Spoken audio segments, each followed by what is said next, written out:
Welcome back to the couch. Anybody that watches this show or listens to me on 6PR knows that I absolutely love ABBA.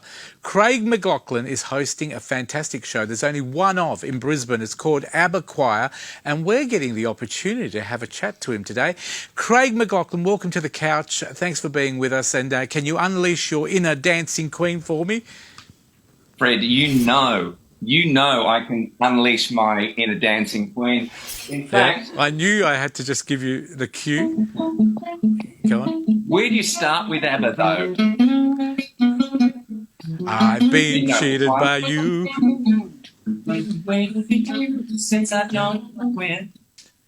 Don't get me started. So I made up my mind. This must come to an end. No, please stop. The crew is ordering me to keep singing. No, thank you, crew. They won't be here next week, but that's okay. Craig, welcome to the couch. It is nice to have you on the show. First time ever. It's lovely to be here. Thanks for inviting me, Fred. I'm really thrilled to be with you. Do you know, it's really sad, but I feel like we're old friends because I've watched you on Neighbours for so many years. I feel like I've grown up with you, and you've been one of my family members that I can proudly say, oh, my brother used to be in Neighbours. His name's Craig. Anyway. Fred, I love that. But Thank you. That's a magic part of a show like Neighbours, particularly if we cast our minds back to that crazy sort of mid to late 80s period. Oh, there we go. Yeah, they had to show the footage to show what your hair looks. Your hair looks exactly the same, can I just say? Do you know, if I don't make a regular trip to my barber, it goes straight back to that. In fact, it grows naturally into a mullet. Wow. And with all the curls. The only difference now, of course, Fred, there's just a hint of silver grey there now. Yeah, oh, well, you've aged well, I tell you that. As a 57-year-old that tells people he's 37 in Bali because I can get away with it. But, Craig, when you think back, you acted with Russell Crowe there. What are your memories of Neighbours? Just a quick wrap-up of what when you think back at Neighbours, what time was that for you? Well, for me, Fred, I just turned 21, and I didn't come from a showbiz family, so it was all very new to me. You know, it's hard to imagine. Oh, there you go. Look. You were good, and you did your own stunts. Oh, listen, do you remember the original Paul guy on television with Lee Majors? Yes. That had a big impact on me, clearly, so I insisted on beating Russell myself here and not using a stuntman. But that period of the show, Fred, where the show was very much on the ascent here in Australia, and, of course, we'd broken into the UK in such a massive way. Can you imagine a little show like Neighbours with Charlene and Henry and Mike and the gang pulling 20 million viewers? I mean, it was... Amazing. Australia's population in 86 wasn't 20 million, and they were having to screen it twice a day. I mean, it was phenomenal. Soap opera Beatlemania over there. Insane. But what a wonderful thing to experience. It was such an exciting time in all our lives. Yeah, I tend to agree with you. Some of the amazing stars, all the amazing stars that have come out of Neighbours, the musicians, Kylie Minogue, your sister in Neighbours, of course. There's been Jason Donovan. There's been so many people that have come from Neighbours and have made an amazing career. You got yourself a music career as well. I mean, your song, you were in a band for a while, weren't you? Or are you still performing? Do you know what? I've been doing a run of intimate acoustic shows over the eastern side of the country here of late, which it's just been wonderful. The audience, the folks are right there, and it's a lot of music and a lot of stories. But, you know, playing in bands, Fred... There we go, we've got some footage of you playing Mona. There we go, look at that. Interesting story behind Mona, Fred. I'll share it with you and our friends and the crew. Go for it. When we were in the studio recording what was to become the Check 1 2 album, the band and I were actually jamming on a song. I'm back in the old world. It wasn't Mona at all, but the feel was the same. The same. Now, the engineer rolled tape, Yeah. and we were just in there jamming, but the vocal mics weren't up. So all they heard was... And that's it. The producer came in Yeah. and went, fantastic. That's the best reworking of an old Bo Diddley song I've ever heard. And we all went, Okay. what are you talking about? And he goes, Mona, we could turn that into a hit record. And we said, we were playing back in the New York Groove. And he went, not anymore. So we built the song out of something that was just us jamming. We had no misunderstanding. There was no plan to reapproach a classic old Bo Diddley song. Yeah.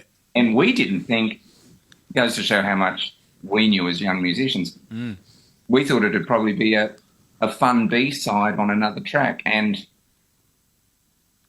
I don't know if you can see those on the wall. I can see the awards on the wall. But well done. those ones there, they're all for that song that we just jammed on, not thinking it would ever amount to anything. So there you go. Look, you've had a fantastic career. You've also been on Channel 7, can I just add? SAS 7. SAS. Thank you. Someone's just corrected me, a 7 viewer. SAS. Now tell me, the SAS program, I'm not a big fan of it, I'll be honest with you. I don't particularly like the show. Don't like Channel 7 much either, to be honest with you. But can I say to you, what did you get out of that program? Would you do it again? Did you like it? There was something that happened 5 years ago. Look, my reasons for going on it were pretty well documented, I think. I knew it would be tough. I didn't know quite how tough, but I knew it would be tough. And I was really using it as therapy. As I think I said, I want to get rid of a whole lot of pain by using pain. What's interesting though, Fred, and we didn't discuss it at any point during the show, was that I had to have emergency abdominal surgery about 6 weeks before we shipped out. Really? And I didn't think I was going to make it. In fact, the producers bumped the shoot a week or 10 days or something to try and recovery. Yeah, but of course the training required, I couldn't do any of the training that I planned to do. So what you saw, and not bad for an old bloke, I think I got to the last you were pretty wee good. hours of the last day or whatever it was. But in those final moments where I was clutching my tummy and saying, I got to see the doctor, feels like a hot knife. And what I was referring to was all of the internal sutures and what have you. I could just feel everything coming apart. But surviving it, surviving the whole thing. That's an effort in itself. It was worth it, yeah. Fantastic. Was it as hard as it looks? Without revealing any secrets of production, was it as difficult as it looked? Was it harder? Oh, Fred, it's the stuff you see on telly. I mean, if they showed everything, that particular season would have run for 6 months, because once they've got you, as Ant Middleton said, you belong to us now, all right? You belong to us. Forget your lives. You belong to us. He's not kidding. So when the cameras stop, well, they never stop rolling, but you go to your cot at night in the barracks, bang, they're on you. Now they just don't have time to show you everything. It is, to say it's relentless, Fred, that's a huge understatement. It just doesn't, they don't let up. It doesn't stop until either, like me, you're forced out medically or you just, you give your number up on the first day. I mean, even the first day. Yep. There were, I won't mention, but some of my fellow recruits, they were just done. Petrified. Yeah. Hey, do you know what? They've offered me a job on that show as well, or a role, but I've decided to give it up. I'm too busy that day. But thanks for letting me know. What? The food's terrible as well. The food's terrible, and Ant Middleton will not cope with that shirt. No, I don't think so. And I think I wouldn't cope with the drowning and getting his foot over my head in the water and things like that. So thanks, but no thanks. I think I might just keep trying Neighbours. You never know. I might have more chance of coming back as Harold. Everybody else has. Hey, thank you very much. Now, can I just say... Fred. I tell you what, have you seen him back in Neighbours? Have you seen the new Neighbours? Can I just ask you, what do you think of the new Neighbours that's running at the moment? If you had to give your opinion, is it a big difference to what you used to do? Do you know, I haven't watched the new rebooted one. Neither has most of Australia. It's a, Unfortunately, can I say I love Neighbours, but it's unfortunate. It occupies such a special place in my heart. Yep. But I just haven't been able to bring myself to watch it. I think Neighbours, like any show, Yep. had peaks and valleys, and I was blessed enough You were in the peaks. to experience Exactly. the peak of peaks. Hey, tell me something. Would you go back to Neighbours if they offered you a role to try it out? Oh, if I can win the bib and brace overalls, if Henry can get back in his dungarees, Yeah. I'm there. I reckon the cafe is looking for a new owner. You never know. And apparently they're looking for someone to run the tram as well. Or you can work in the aged care sector now that they've got the aged care home. But, hey, look, I know we got you on to talk about ABBA Choir. Tell us how you got involved with ABBA Choir. We've extended the interview, by the way, because we want to talk to you. So tell us about ABBA Choir. Well, ABBA Choir, my partner Vanessa and I, and some of our friends watching will know that my partner Vanessa is a renowned conductor of orchestras and shows. And there's a producer friend of ours who Vanessa has worked a lot with over the years. And he rang up one day and he said, hey, listen, I want to run something by you. Do you guys reckon that you could both get in front of, 1,000, 1,500 people in a decent-sized venue or theatre and teach them an ABBA song in 3-part harmony, get all the parts and the sections right, pull it all together, and we'll just make a fun night out of it? I mean, not even a nanosecond passed, and I just went, we're in.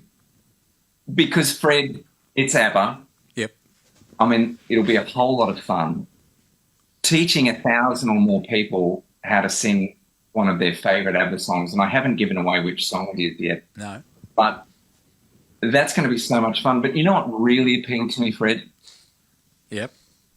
The folks coming along, they're the stars of this show. Vanessa and I are up there teaching the parts and handling the playing of some musical instruments and what have you, and hopefully providing the odd giggle along the way. But ultimately, the audience, they're the stars of the show. And that's what really appealed to me, because throughout my career, whether it was Henry on Neighbours, whether it was Danny Zuko in Greece, or Dr. Frankenfurter, or Dr. Plague. Yep. For me, it's always been about the people and communing with the people and sharing that performance experience with the people. Here, yep, the folks coming along, they're the stars of the show, and I just thought that was the best idea. Now, but we can't wait. There's only one show, and it's going to be at Fortitude Music Hall in Queensland, and it's going to be on at 5 p.m. on Sunday, the 27th of October. There are still some seats available, I believe, Craig, so I can still attend, I believe, and maybe get my own microphone, but I am negotiating with management. The thing is, Fred, it's not about learning the parts of the song and the harmonies. Yeah. The real challenge for this thing is knowing what to wear, because it's all glam and it's all glitter. Yep. And so it's about the costumes, isn't it? It does look lovely, doesn't it? What shade is that? I'm just having a look at the monitor twice. Well, yes. Under the lights, it's got a kind of... a shimmer. It's got a shimmer. There's a goldy sort of shimmer in it. And because ABBA's no stranger to gold, gold records. But who knows? Look, who knows what I'll be wearing on the night, Fred? And if you come along, I'll be expecting something fabulous. Can I say, I'm a big fan of yours. I loved you in Neighbours. On a serious side, Neighbours is a wonderful show. I loved you in your music that you do. I loved you in Greece, that you were in here in Perth once I saw you. And I think you're going to be fantastic with ABBA Choir. Craig McLachlan, it is nice to have you back. If people want tickets, they can go to ticketmaster.com.au, and it's only in Queensland. As I said, it's going to be at the Fortitude Music Hall in Queensland, 27th of October. There it is on the screen. Craig, we need to bid you a goodbye, but you want to sing me out with a bit of an ABBA song as we go to the break? Well, he's back. Go for it. Okay, Fred, I'll expect you to know perhaps this one. All right. I was sitting by the phone. I was sitting all alone. Sitting by myself, a standing something without you. And then there's a bit that goes... Was it you or was it me? That's it. Ring, ring, why don't you give me a call, neighbours? Ring, ring, I'm waiting to be Harold again. Hey, Craig McLachlan. Oh, now, Madge. Yeah, thank you. Oh, no, don't, oh, you can be Madge. I don't mind. She's only died 3 times in the show. But, hey, thank you very much. All the best of success with ABBA Choir. We hope people buy tickets. And we've loved having you on the show. If you're ever in Perth, please pop in and say hello. And I may even talk to you on 6PR in the next couple of weeks. Let's do it. Good on you, Craig. Thank you for being with us. All the best to Queensland. All the best to you too. And enjoy yourself with the ABBA Choir.